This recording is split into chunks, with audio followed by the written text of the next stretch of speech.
നമസ്കാരം. ദൈവനാമത്തിന് മഹത്വം ഉണ്ടായിരിക്കട്ടെ.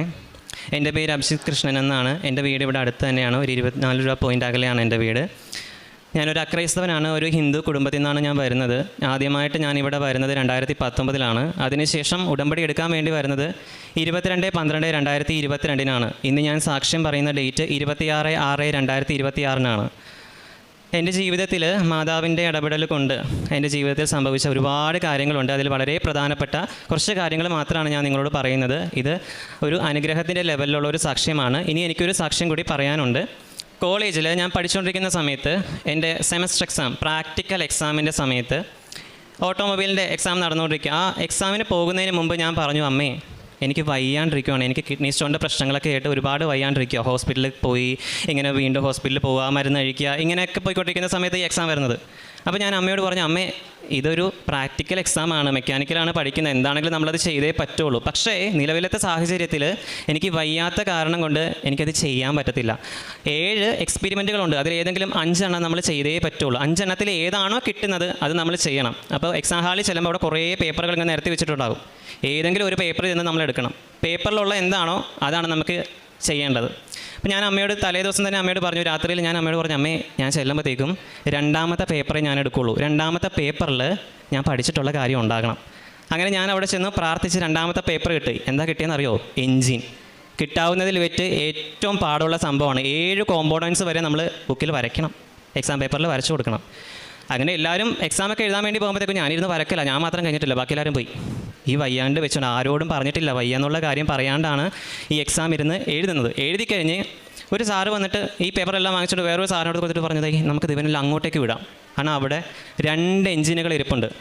ഒരു എഞ്ചിൻ നല്ല ഭംഗിയുള്ള സിൽവർ പെയിൻ്റ് അടിച്ച കണ്ടാൽ നമുക്ക് എടുത്തുകൊണ്ട് പോകാൻ തോന്നും. അത്ര നല്ല ഭംഗിയുള്ള ഒരു എഞ്ചിൻ അവിടെ ഇരിപ്പുണ്ട്. തൊട്ടപ്പുറത്ത് തന്നെ ഒരു വൃത്തികെട്ട കാണാൻ ഒന്നും കൊള്ളില്ലാത്ത, വഴുക്കൊക്കെ പിടിച്ച് എണ്ണയൊക്കെ ഒഴിച്ചൊക്കെ ഇരിക്കുന്ന ഒരു കാണാൻ ഒന്നും കൊള്ളില്ലാത്ത ഒരു എഞ്ചിൻ ഇരിപ്പുണ്ട്. അപ്പോൾ ഒരു സാറ് പറഞ്ഞു, ഇവനെ നമുക്കൊണ്ട് ഒരു പിസ്റ്റൺ അഴിപ്പിക്കാം. അതെന്ന് പറഞ്ഞാൽ എനിക്ക് മാത്രമേ എഞ്ചിൻ കിട്ടിയിട്ടുള്ളൂ, ഇത്രയും പാടുള്ള സാധനം എനിക്ക് മാത്രമേ കിട്ടിയത്, എങ്ങനെയാണെന്ന് എനിക്ക് അറിഞ്ഞൂടാ. എനിക്കറിയാം, എഴുതാൻ മാത്രമേ അറിയുള്ളൂ, ചെയ്യാൻ എനിക്ക് എന്നെക്കൊണ്ട് പറ്റില്ല. കാരണം ഈ വയ്യാണ്ടിരിക്കുന്ന ഞാൻ അതിനകത്ത് നിന്ന് ഒരു പിസ്റ്റൺ അഴിച്ച് കാണിച്ചാൽ മതി. ഒരു മെക്കാനിക്കലായിട്ടുള്ള ഞാൻ, നിനക്ക് പിസ്റ്റൺ അടിക്കാൻ അറിയാൻ പാടില്ലാന്ന് ചിലപ്പോൾ ചോദിക്കാം. അറിയാം, പക്ഷേ നിലവിലത്തെ സാഹചര്യത്തിൽ ഞാൻ നോട്ട് ബൈ മെറിറ്റാ നിൽക്കുന്നതിനെ കൊണ്ട് ചെയ്യാൻ പറ്റത്തില്ല. അപ്പോൾ ആ സാറ് പറഞ്ഞ ആ എഞ്ചിൻ്റെ അടുത്ത് ചെന്നിട്ട് ആ പിസ്റ്റൺ അഴിച്ചാൽ മതി എന്ന് പറഞ്ഞ് ഞാൻ അവിടെ ചെന്ന്, ടൂൾസ് ഒന്നും ഇല്ലാണ്ട് വാദിക്കെ പോയി ഇങ്ങനെ നിൽക്കുക. എഞ്ചിൻ ഇരിപ്പുണ്ട്, അഴുക്കൊക്കെ പിടിച്ച ഒരു എഞ്ചിൻ ഇരിപ്പുണ്ട്. അപ്പോൾ തൊട്ട് സൈഡിൽ എൻ്റെ ക്ലാസ്സിൽ തന്നെ പഠിക്കുന്ന വിധത്തേന് അവിടെ ഇരുന്ന് ഡിഫറൻഷ്യൽ ഇരുന്ന് അഴിച്ചുകൊണ്ടിരിക്കുക. അവരുടെ ഇഷ്ടം പോലെ ടൂൾസ് ഉണ്ട്. ഞാൻ ചോദിച്ചൂടാ, എനിക്കൊരു ടൂൾ തരാമോ? പിന്നെ ഇതൊന്നും ഞാൻ നിനക്കൊന്നും തരത്തൊന്നുമില്ല, നിനക്ക് വേണമെന്നുണ്ടെങ്കിൽ നീ പോയി സാറിനോട് ചോദിക്കണം, ഇത് എൻ്റെ ടൂളാണെന്ന് പറഞ്ഞ് എല്ലാം വാരി വെച്ചുകൊണ്ട് അവിടെ ഇരുന്ന് അഴിക്കുന്നുണ്ട്. ഒന്നുമില്ലാണ്ട് ആ എഞ്ചിൻ്റെ മുമ്പിൽ ഞാൻ നിൽക്കുക. ഞാൻ എന്നിട്ട് അമ്മയോട് പറഞ്ഞു, അമ്മേ ഞാൻ എന്താ ചെയ്യേണ്ടത്? സമയം പോയിക്കൊണ്ടിരിക്കുന്നു, ഇത് ഞാൻ എങ്ങനെ അഴിക്കാനാണ്? ഞാൻ ഇങ്ങനെയൊക്കെ നോക്കുന്നുണ്ട്, ഒന്ന് തിരിഞ്ഞൊന്ന് കിട്ടുമോ? ഈ ക്രാങ്ക് ഷാഫ്റ്റ് ഇതൊക്കെ ഒന്ന് വരണ്ടേ, ഒരു പിസ്റ്റണെങ്കിലും ഒന്ന് പുറത്തോട്ട് വരണ്ടേ? മാക്സിമം പറ്റാവുന്ന പോട്ടിൽ ഞാൻ നോക്കുന്നുണ്ട്, ഒന്നും കറങ്ങിപ്പോലും വരുന്നില്ല. ഞാൻ പറഞ്ഞു, എൻ്റെ അമ്മ എന്തെങ്കിലും ഒന്ന് ചെയ്യുമെന്ന് പറഞ്ഞ് ആ മെഷീനിൽ ഞാനിങ്ങനെ കൈവച്ചതേ ഉള്ളൂ. ആ 2ാമത്തെ പിസ്റ്റണിൽ നിന്ന്, ആ ബോറിനകത്ത് നിന്ന് ആ പിസ്റ്റൺ എല്ലാം കൂടെ ആ കണക്റ്റിംഗ് റോഡും എല്ലാം കൂടെ പുറത്തോട്ട് വന്ന് വീണ്, അതിനകത്ത് ബെയറിങ്ങുകളും സാധനങ്ങളും എല്ലാം കൂടെ ആ ഡെസ്കിലേക്ക് വന്ന് വീണ്. എന്താ സംഭവിച്ചതെന്ന് എനിക്കറിയത്തില്ല. പിസ്റ്റൺ തന്നെ കഴിഞ്ഞ് ആ പിസ്റ്റൺ എടുത്ത് ഞാൻ, ബെയറിംഗ് ഉണ്ട്, ഇതെന്താ ഇങ്ങനെ എന്നും പറഞ്ഞിങ്ങനെ നോക്കുമ്പോൾ സാറ് പറയും, ഇതെന്താ ഇത്? ഞാൻ പറഞ്ഞു, ഇത് സാറേ പിസ്റ്റൺ, ഇത് എന്തിനാണ് ഉപയോഗിക്കുന്നത്? എയർ ഫ്യൂറിലെ മിസ്റ്ററിനെ കംപ്രഷൻ ചെയ്യും, വെച്ചിട്ട് പോക്കോ എന്ന് പറഞ്ഞു. അപ്പോൾ എൻ്റെ കൂട്ടത്തിലുള്ള ബാക്കി പുറകെ ഉള്ളവരൊക്കെ പേപ്പർ എടുത്തിട്ട് നിൽക്കുക വരാൻ വേണ്ടി. അപ്പോൾ ഞാൻ കണ്ടു ഒരുത്തൻ അടുത്തവൻ എഞ്ചിനാണ് കിട്ടിയിരിക്കുന്നത്. ഞാൻ പറഞ്ഞു, എടാ ഞാൻ ഇതിവിടെ തരികി കയറ്റി വെക്കുന്നുണ്ട്, നീ വന്നിട്ട് അഴിച്ചോ കേട്ടോ എന്ന് പറഞ്ഞിട്ട് ഞാൻ നേരെ അവിടുന്ന് കൈയൊക്കെ കഴുകി തിരിച്ച് വന്നപ്പോഴത്തേക്കും അവൻ ആ എഞ്ചിനല്ല കിട്ടിയത്. ആ സിൽവർ കളറുള്ള എഞ്ചിനെന്ന് പറഞ്ഞില്ലേ, ഭംഗിയുള്ള എഞ്ചിൻ ഇട്ട് അഴിക്കുക. എത്ര അഴിച്ചിട്ട് അവൻ എന്നോട് പറഞ്ഞത് ഇതാണ്, എടാ ഞാനൊരു 10-15 മിനിറ്റോളം എടുത്ത് അതൊന്ന് അഴിച്ച് കിട്ടാൻ വേണ്ടി, എത്ര നോക്കിയിട്ടും ആ എഞ്ചിൻ അഴിയുന്നില്ല. ഞാൻ പറഞ്ഞു, എടാ ഞാനൊന്നും ചെയ്തില്ല, എനിക്ക് എൻ്റെ കഴിവ് കൊണ്ട് എനിക്കൊന്നും ചെയ്യാൻ പറ്റത്തില്ല, പക്ഷേ ആ പിസ്റ്റൺ അഴിഞ്ഞ് കിട്ടി. ദൈവത്തിൻ്റെ ഇടപെടൽ കൊണ്ടെന്നല്ലാണ്ട് എനിക്കിതിലൊന്നും പറയാനില്ല. എൻ്റെ കഴിവ് കൊണ്ടല്ല, ഞാനതെൻ്റെ കണ്ണുകൊണ്ട് കണ്ടൊരു കാര്യമാണ്. ആ പിസ്റ്റൺ തന്നെ അഴിഞ്ഞ് വന്നതാണ്. ഞാൻ ഒരുപാട് ശ്രമിച്ചെങ്കിലും ഒന്നും എൻ്റെ കഴിവ് കൊണ്ട് എനിക്കൊന്നും ചെയ്യാൻ പറ്റില്ല. ഇതാണ് ദൈവത്തിൻ്റെ ഒരു ഇടപെടൽ എൻ്റെ ജീവിതത്തിൽ ഉണ്ടായത്. 2 വർഷങ്ങൾക്ക് ശേഷം ഞാൻ ആ കോളേജിൻ്റെ അടുത്ത് ചെന്നപ്പോഴത്തേക്കും ഒരു പയ്യൻ എൻ്റെ അടുത്ത് വന്നിട്ട് പറഞ്ഞു, അതെ ചേട്ടൻ എക്സാം എഴുതിയായിരുന്നു ഓട്ടോമൊബൈലിൽ. ഞാൻ പറഞ്ഞു, എഴുതി? എന്താ? ചേട്ടൻ എഴുതിയ എക്സാമാണ് ഞങ്ങളുടെ ക്ലാസ്സിൽ ഓട്ടോമൊബൈൽ ഡിപ്പാർട്ട്മെൻറ്റിൽ സാറുമാർ കൊണ്ടുവന്ന് വെച്ച് പഠിപ്പിക്കുന്നതെന്ന്. ഇതിൽ കൂടുതൽ എന്ത് കിട്ടാനാ?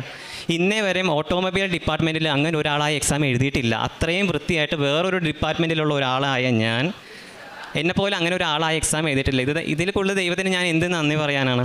രണ്ടാമത് എൻ്റെ ജീവിതത്തിൽ സംഭവിച്ച ഒരു കാര്യം, 10 വർഷത്തിന് മേളിലായിട്ട് എൻ്റെ ശരീരത്തിൽ എൻ്റെ തുടയുടെ ഇടുക്കുകളിലും ദേഹത്തും ഒക്കെ ആയിട്ട് ഒരുപാട് പാടുകൾ റൗണ്ട് ഷേപ്പിലൊക്കെ ആയിട്ട് ഉണ്ടാകുമായിരുന്നു. കുളിക്കുന്ന സമയത്ത് ഇത് മാഞ്ഞു പോകും, കാണത്തില്ല. വിയർത്ത് കഴിഞ്ഞാൽ ഒരു ഗ്രേയിഷ് കളറാകും.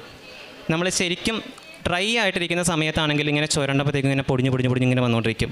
പ്രത്യേകിച്ച് കൂടുതലും ബുദ്ധിമുട്ട് ഉണ്ടാകുന്ന സാഹചര്യങ്ങൾ, യാത്രകൾ പോകുമ്പോൾ അവിടെ ചെന്ന് ബാത്റൂമിലേക്ക് കയറി അത്ര കറപ്പ് തോന്നിപ്പോകും. അങ്ങനത്തെ സാഹചര്യത്തിലാണ് ഞാൻ പോയിക്കൊണ്ടിരുന്നത്. 10 വർഷത്തിന് മേളിലായിട്ട് അനുഭവിക്കുന്ന ഒരുപാട് തരത്തിലുള്ള മരുന്നുകൾ, ക്ലോട്രിമോസിൽ അങ്ങനെ എന്തൊക്കെയാണ് ആ മരുന്നിൻ്റെ പേര്, ഒരുപാട് പല കൂടിയത് വീര്യം കുറഞ്ഞതും ഒക്കെ ആയിട്ടുള്ള ഒരുപാട് മരുന്നുകൾ ഞാൻ ഉപയോഗിച്ചിട്ടുണ്ട്. പക്ഷേ എനിക്ക് ഇതുവരെയും അതിനുള്ള ഒരു ഫലം ഉണ്ടായിട്ടില്ല. ഞാൻ ഇവിടുന്ന് കിട്ടിയ ഉടമ്പടി തൈലം എപ്പോഴും വിശ്വാസ പ്രമാണം ചൊല്ലിയിട്ടാണ് ഞാൻ ഉപയോഗിച്ചുകൊണ്ടിരുന്നത്. എനിക്കിപ്പോൾ അങ്ങനെ ഒരു പാട് പോലുമില്ല. ഞാൻ ഫോട്ടോ കാണിച്ചു കൊടുത്തിട്ടുണ്ട്. ഇത് കൂടാതെ എനിക്ക് ഒരുപാട് അനുഗ്രഹങ്ങൾ കിട്ടിയിട്ടുണ്ട്. വളരെ ചുരുക്കി പെട്ടെന്ന് തന്നെ ഞാൻ പറയാം. എനിക്ക് കുറച്ച് പൈസ ഞാൻ ഒരാൾക്ക് കടം കൊടുത്തിട്ടുണ്ടായിരുന്നു. ആ പൈസ കിട്ടാൻ വേണ്ടി ആർക്കും ആ പൈസ തിരിച്ച് കിട്ടിയിട്ടില്ല. അവർ ആരുടെയെല്ലാം കയ്യിൽ നിന്ന് കടം വാങ്ങിച്ചിട്ടുണ്ടോ അവർക്കൊന്നും പൈസ തിരിച്ച് കിട്ടിയിട്ടില്ല. പക്ഷേ എനിക്ക് ആ പൈസ ദൈവത്തിൻ്റെ ഇടപെടൽ കൊണ്ട് തിരിച്ച് കിട്ടി. അതുപോലെ തന്നെ ഞാൻ എൻ്റെ ജോലി സ്ഥലത്ത് വർക്ക് ചെയ്തുകൊണ്ടിരുന്ന സമയത്ത് ഒരു 1.5 മാസത്തോളമായിട്ട് എനിക്ക് അവിടുത്തെ സാലറി കിട്ടുന്നുണ്ടായിരുന്നില്ല. സാലറി കിട്ടാണ്ട് ഞാൻ വീട്ടിലേക്ക് തിരിച്ചു പോന്നു. അങ്ങനെ ഈ സാലറിയുടെ കാര്യത്തിന് ഞാൻ എന്ത് ചെയ്യും എൻ്റെ ദൈവമേ? ഡിസംബർ മാസം കഴിയുമ്പോഴത്തേക്കും അവർ പൂട്ടിക്കെട്ടി പോകും. ഡിസംബർ മാസം കഴിഞ്ഞിട്ടും സാലറി കിട്ടാത്ത സാഹചര്യം ആയപ്പോഴത്തേക്കും എൻ്റെ വീട്ടിൽ അറിഞ്ഞു, പ്രശ്നമായി. എങ്ങനെയെങ്കിലും പോയി സാലറി വാങ്ങിക്കണം. പക്ഷേ അവരുണ്ടോ, കമ്പനിയിലുണ്ടോ ഇല്ലയോ ഒന്നും അറിയത്തില്ല. ഞാൻ ഇത്ര മാത്രമേ ചെയ്തുള്ളൂ. വീട്ടിൽ ഞാൻ പ്രാർത്ഥിച്ചുകൊണ്ടിരിക്കുന്ന സമയത്ത് അച്ഛൻ്റെ ധ്യാനം കേട്ടപ്പോഴത്തേക്കും അച്ഛൻ ആ ധ്യാനത്തിൽ പറയുന്നുണ്ട്, മക്കളെ നിങ്ങൾക്ക് എന്തെങ്കിലും പ്രശ്നങ്ങൾ ഉണ്ടാകുമ്പോഴത്തേക്കും നിങ്ങൾ വിശുദ്ധ ഗ്രന്ഥം തുറന്ന് വായിക്കണം. അതിലെന്താണോ എഴുതിയിട്ടുള്ളത് അത് നിങ്ങളോട് ദൈവം സംസാരിക്കുന്നതാണെന്ന്. ഒന്നും നോക്കില്ല. അച്ഛൻ പറയുന്നു, അമ്മ പറയുന്നു, വീട്ടുകാർ പറയുന്നു, നാട്ടുകാർ ഒന്നും ഞാൻ ഇത്ര മാത്രമേ ചെയ്തുള്ളൂ. ബൈബിൾ തുറന്നപ്പോൾ എനിക്ക് കിട്ടിയത് സങ്കീർത്തനം 45. നീതി നിൻ്റെ ഭാഗത്താണ്, നിൻ്റെ വലത്തെ കൈ ഭീതി വിധിക്കട്ടെ, പൊയ്ക്കോളാൻ പറഞ്ഞു, മുന്നോട്ട് പൊയ്ക്കോളാൻ പറഞ്ഞു. അന്ന് രാവിലെ തന്നെ ഞാൻ അതും കൊണ്ട് പോയതാണ്. ജനുവരി 9-ാം തീയതി തൊട്ടാണ് ഞാൻ ജപമാല ചൊല്ലാൻ തുടങ്ങുന്നത്. ആ മാസത്തിൽ തന്നെ എനിക്ക് കിട്ടാനുള്ള എല്ലാ പൈസകളും എനിക്ക് കിട്ടി. ഇതുപോലെ തന്നെ കളമശ്ശേരി എന്ന് പറയുന്ന സ്ഥലത്ത്, ഇവിടുന്ന് ഉടമ്പടി എടുത്ത് ഞാൻ പോയി കളമശ്ശേരി എന്ന് പറയുന്ന സ്ഥലത്ത് വെച്ചിട്ട് എനിക്കൊരു ആക്സിഡൻറ്റ് ഉണ്ടായിരുന്നു. ആ ആക്സിഡൻറ്റിന് വാതിലാണ്, നമുക്കറിയാമല്ലോ ബസ്സിൽ അടയ്ക്കുന്ന വാതിൽ എയറിൻ്റെ വാതിലാണ്. അതിനകത്ത് പെട്ടുപോയാൽ പിന്നെ ഒടിഞ്ഞു പാഞ്ഞൊക്കെ എടുക്കാൻ പറ്റത്തുള്ളൂ. എൻ്റെ കാല് അതിൽ എന്നെ ആരോ പുറകിലേക്ക് വലിക്കുന്ന പോലെ എനിക്ക് ഫീൽ ചെയ്തത്. എൻ്റെ കാല് അതിൽ പോയി. പക്ഷേ ചെരുപ്പ് ഇങ്ങനെ വളഞ്ഞൊടിഞ്ഞിരിപ്പുണ്ട്. എൻ്റെ കാലിനൊന്നും പറ്റില്ല. ഇതുപോലെ തന്നെയാണ് പ്രേക്ഷിത പ്രവർത്തനം ചെയ്ത് കഴിഞ്ഞ് ഏറ്റുമാനൂർ അമ്പലത്തിനടുത്തെത്തിയപ്പോഴത്തേക്കും ഒരു ബസ് വന്ന് ഒരൊറ്റയിടി. ആ ബസ് വളഞ്ഞു വന്ന് എന്നെ ഇടിച്ചതാണ്. പക്ഷേ ആരും മുന്നിലേക്ക് തള്ളുന്ന പോലെ, ഈ 2 സ്ഥലങ്ങളും ഒന്ന് പുറകിലേക്ക് വലിക്കുന്ന പോലെയും ഒന്ന് മുന്നിലേക്ക് തള്ളുന്ന പോലെയും. എനിക്ക് ഒരു പ്രശ്നങ്ങളും ഉണ്ടായിട്ടില്ല. അതുപോലെ എൻ്റെ കണ്ണിന് ഇൻഫെക്ഷൻ ഉണ്ടായിരുന്നു. ഇപ്പോൾ യാതൊരു തരത്തിലുള്ള പ്രശ്നങ്ങളും ഇല്ല. 6/6 ഇല്ലാതിരുന്ന ഒരാളായിരുന്നു ഞാൻ. പക്ഷേ ഇപ്പോൾ അതെല്ലാം ക്ലിയർ ചെയ്തിട്ടുണ്ട്. എനിക്ക് നിങ്ങളോട് ഇത്ര മാത്രമേ പറയുന്നുള്ളൂ. നിങ്ങൾക്ക് സാക്ഷ്യം പറയാനായിട്ട് ഞാൻ എന്താ പറഞ്ഞതെന്നറിയോ? സാക്ഷ്യം പറയാണ്ട് ഇനി ഞാൻ ഉടമ്പടി പുതുക്കിയില്ല എന്നാണ് പറഞ്ഞത്. ഞാൻ ഈ അൾത്താരക്കകത്ത് ഞാൻ കയറില്ല എന്നാണ് പറഞ്ഞത്. കാരണം അത്രമാത്രം പ്രേക്ഷിത പ്രവർത്തനങ്ങൾ വിശേഷ വിധിപ്രകാരം ചെയ്തിട്ടുള്ള ഒരാളാണ് ഞാൻ ചെയ്തിട്ടുള്ള പ്രേക്ഷിത പ്രവർത്തനങ്ങളോട് നിങ്ങൾ ജസ്റ്റ് ബ്രീഫായിട്ട് ഞാൻ പറഞ്ഞുതരാം. പാലക്കാട് ജില്ലയിലെ ഷൊർണൂരിൽ തുടങ്ങി തിരുവനന്തപുരം ജില്ലയിലെ നെയ്യാറ്റിൻകര വരെയും ഓരോ നഗരസഭകളിലും ഞാൻ പോയിട്ടുണ്ട്, പ്രേക്ഷിത പ്രവർത്തനം ചെയ്തിട്ടുണ്ട്. അതുപോലെ തമിഴ്നാട്ടിലെ ഒട്ടേറെ സ്ഥലങ്ങളിൽ ഞാൻ പ്രേക്ഷിത പ്രവർത്തനം പോയിട്ടുണ്ട്. ഓരോ ബസ്സുകളിലും ഞാൻ കയറി നിന്ന് അവിടെ ഇതുപോലെ സംസാരിക്കും, പ്രസംഗിക്കും. വചനത്തിൽ അധിഷ്ഠിതമായിട്ടാണ് ഞാൻ സംസാരിച്ചിട്ടുള്ളത്. അങ്ങനെ ഒരു വചനമില്ലേ, പ്രസംഗിക്കുമെന്ന് ദൈവത്തിൻ്റെ അരുൾപ്പാട് എന്നതുപോലെ സംസാരിക്കുക. ഞാൻ ആ ഒരു പവറോട് കൂടിയിട്ടാണ് അവരോട് സംസാരിച്ചിട്ടുള്ളത്. ഒരുപാട് കാരുണ്യ പ്രവൃത്തികളും ഞാൻ ചെയ്തിട്ടുണ്ട്. അനാഥാലയങ്ങൾ, അഗതി മന്ദിരങ്ങളിൽ ഒക്കെ പോയിട്ട് എന്നാൽ കഴിയുന്ന വിധത്തിൽ ഞാൻ അവർക്കെല്ലാം സഹായങ്ങൾ ചെയ്തിട്ടുണ്ട്. അതുപോലെ തന്നെ നോർത്ത് പറവൂർ ബസ് സ്റ്റാൻഡിൽ കാരുണ്യ പ്രവൃത്തിയായിട്ടുള്ള രീതിയിൽ ഞാൻ ചെയ്തൊരു കാര്യമാണ്. അവിടെ ഇതുപോലെ നിന്ന് പാട്ട് പാടിയിട്ടുള്ളത്. ഞാൻ ആദ്യം പാടിയതുപോലെ അവിടെ അവർ പ്രസംഗിച്ചുകൊണ്ടാണ് ഞാൻ ഇന്ന സ്ഥലത്തു നിന്നാണ് വന്നത്, ഇന്ന കാര്യത്തിന് വേണ്ടിയിട്ടാണ് ഞാനിവിടെ വന്നിരിക്കുന്നതെന്ന് പറഞ്ഞിട്ടാണ് ഞാനവിടെ മറ്റുള്ള സഹോദരങ്ങൾക്ക് വേണ്ടി, രോഗികൾക്ക് വേണ്ടിയിട്ടൊക്കെ പാടിയിട്ടുള്ളത്. അതുപോലെ തന്നെ ഒരുപാട് പ്രേക്ഷിത പ്രവർത്തനങ്ങൾ എനിക്ക് ഈ ചെറിയ സാഹചര്യങ്ങളിൽ ചെയ്യാൻ സാധിച്ചിട്ടുണ്ട്. വസ്ത്രങ്ങൾ കൊടുക്കാൻ തൃശ്ശൂർ വരെ പോയിട്ടാണ് ഞാൻ വസ്ത്രങ്ങൾ ഓരോ സ്ഥലങ്ങളും കൊടുത്തിട്ടുണ്ടായിരുന്നത്. അതുകൂടാണ്ട് മറ്റൊരു കാര്യം ഞാൻ ചെയ്തിട്ടുണ്ട്. സോഷ്യൽ മീഡിയയിൽ കുറച്ച് ആക്റ്റീവായിട്ട് നിൽക്കുന്ന ഒരാളാണ്. ഫോർ എക്സാമ്പിൾ ഇൻസ്റ്റാഗ്രാം എന്ന് പറയുന്ന പോലെ സോഷ്യൽ ആപ്ലിക്കേഷനിലൊക്കെ ഞാൻ ആക്റ്റീവാണ്. അതുകൊണ്ട് ഇവിടുത്തെ ധ്യാനങ്ങൾ, അതുപോലെ തന്നെ സാക്ഷ്യങ്ങൾ, അതുകൂടാതെ ഡെയിലി ബ്രെഡുകൾ, ഇതെല്ലാം ആ സ്ക്രീൻഷോട്ട് എടുത്തിട്ട് അത് ക്രോപ്പ് ചെയ്തിട്ട് അതിനോട് ലിങ്ക് കോപ്പി ചെയ്തിട്ടാണ് ഞാൻ എല്ലായിടത്തും പോസ്റ്റ് ചെയ്തുകൊണ്ട്, അല്ലെങ്കിൽ ചുമ്മാ എടുത്ത് അങ്ങോട്ട് പോസ്റ്റ് ചെയ്യുകയല്ലേ ചെയ്തുകൊണ്ടിരുന്നത്. കാണട്ടെ, എന്നെ കളിയാക്കുന്നവരും വിമർശിക്കുന്നവരും ഒക്കെ കണ്ടിട്ട് പോകണമെങ്കിൽ പൊക്കോട്ടെ എന്ന് ഓർത്തു. അൺഫോളോ അടിക്കണമെങ്കിൽ അൺഫോളോ അടിച്ചോട്ടെ എന്ന് ഓർത്തു. എന്ത് പറഞ്ഞാലും ദൈവത്തിൻ്റെ കൃപയാലാണ് ഞാൻ ഞാൻ ഇവിടെ കാല് കുത്തിയിട്ട് ഇല്ലായിരുന്നെങ്കിലുണ്ടല്ലോ ഞാൻ രക്ഷപ്പെടില്ല എന്നു. അതിങ്ങനെ പറയാൻ കാരണം ഇനി അടുത്ത സാക്ഷ്യത്തിൽ ഞാൻ പറയാം. ഇത്രയേറെ അനുഗ്രഹങ്ങൾ എനിക്ക് തന്ന പരിശുദ്ധ അമ്മയ്ക്കും ദൈവത്തിന് നന്ദി പറഞ്ഞുകൊണ്ട് ഞാൻ എൻ്റെ സാക്ഷ്യം അവസാനിപ്പിക്കുന്നു. ജെറമ്യ പ്രവാചകൻ്റെ പുസ്തകം 17-ാം അധ്യായം 7-ാം വാക്യം. കർത്താവിൽ ആശ്രയിക്കുന്നവൻ അനുഗ്രഹീതൻ, അവൻ്റെ പ്രത്യാശ അവിടുന്ന് തന്നെ. പരിശുദ്ധ അമ്മയുടെ പ്രത്യക്ഷീകരണ സാക്ഷിയായിട്ട് അഭിജിത്ത് കൃഷ്ണൻ ചേർത്തല തൻ്റെ അനുഭവ സാക്ഷ്യം നമുക്ക് മുമ്പിൽ പറയുകയായിരുന്നു. ഈ മകൻ്റെ വാക്കുകളിൽ തന്നെ സാക്ഷി നമുക്ക് വ്യക്തമായിരുന്നു. പരിശുദ്ധ അമ്മയുടെ ഇടപെടൽ എപ്രകാരമാണ് ഈ മകൻ്റെ ജീവിതത്തിൽ ഉണ്ടായതെന്ന്.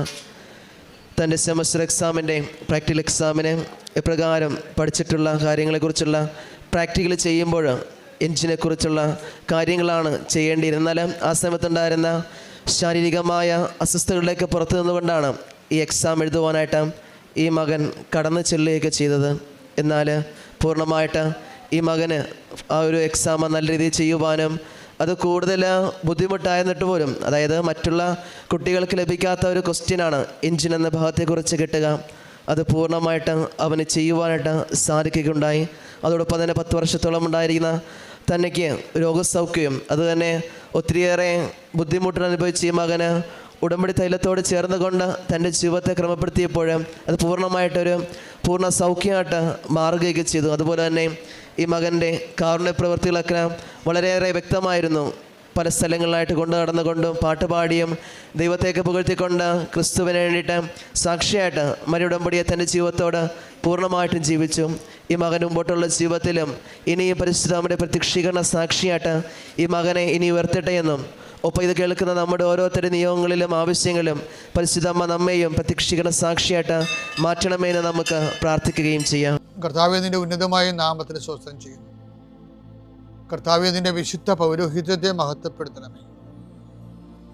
കർത്താവേ, സഭയിലുള്ള സാന്നിധ്യം പ്രകടമാക്കണമേ.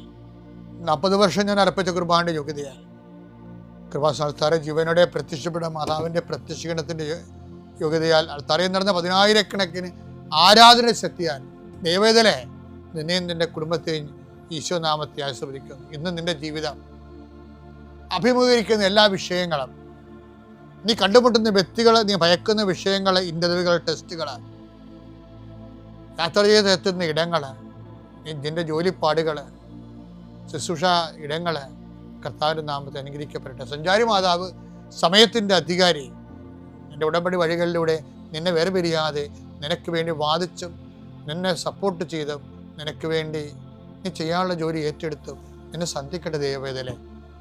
പിതാവും പുത്രനും പരിശുദ്ധാത്മാവിനും സ്തുതി.